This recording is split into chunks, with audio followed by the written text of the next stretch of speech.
Hi folks, this is Jay. I hope you're okay today.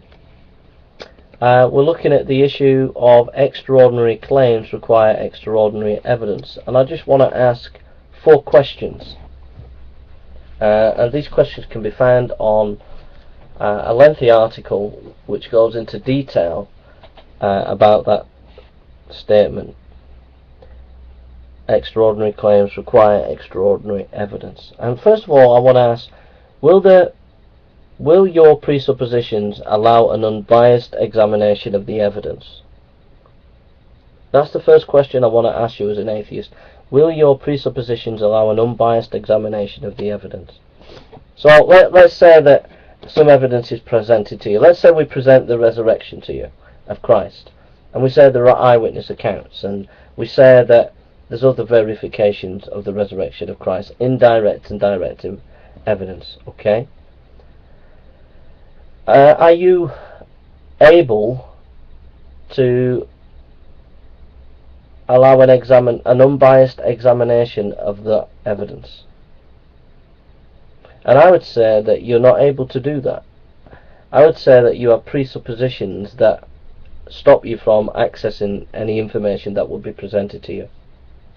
I mean, you need to have the presupposition that God is and that God can do miraculous things to believe that there could be a resurrection. So when the resurrection evidence is presented to you, it's not seen as an impossibility for you.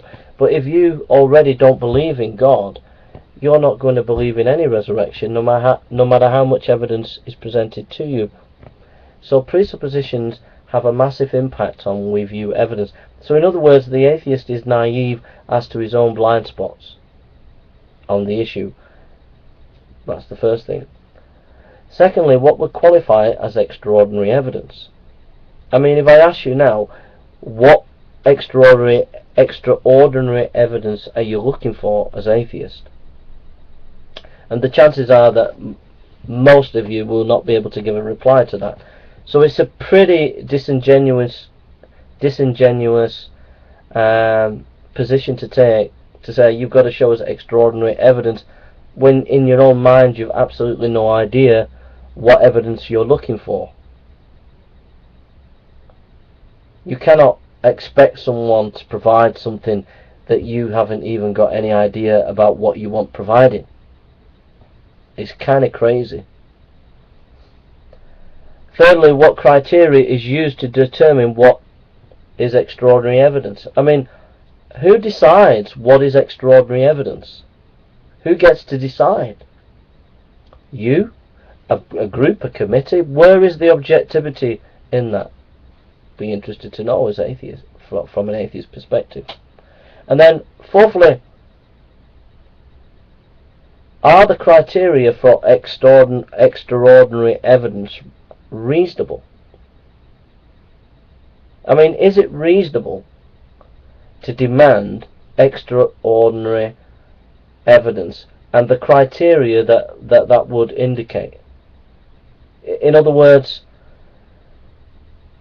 if a particular position, the Christian position in particular, talks about that God is a God of creation and presents evidence concerning that, but that is not valid for you, but you seek that there has to be something even more than that, then how does that criteria come about? Who gives that criteria?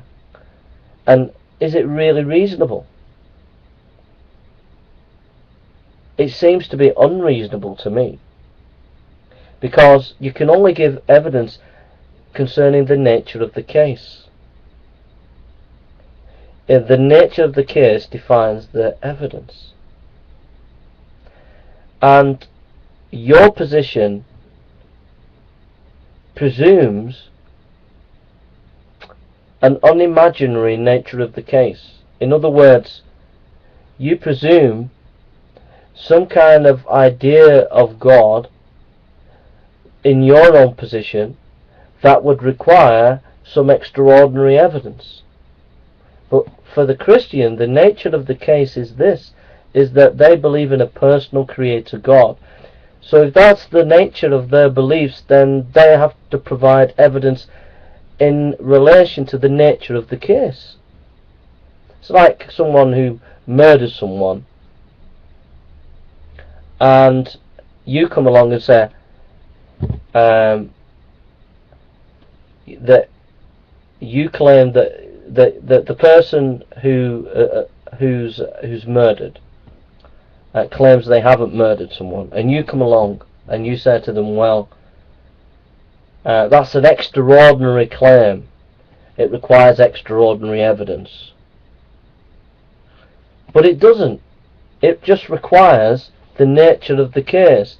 The nature of the case is how the law courts work in that scenario and in relation to that case, that law court case.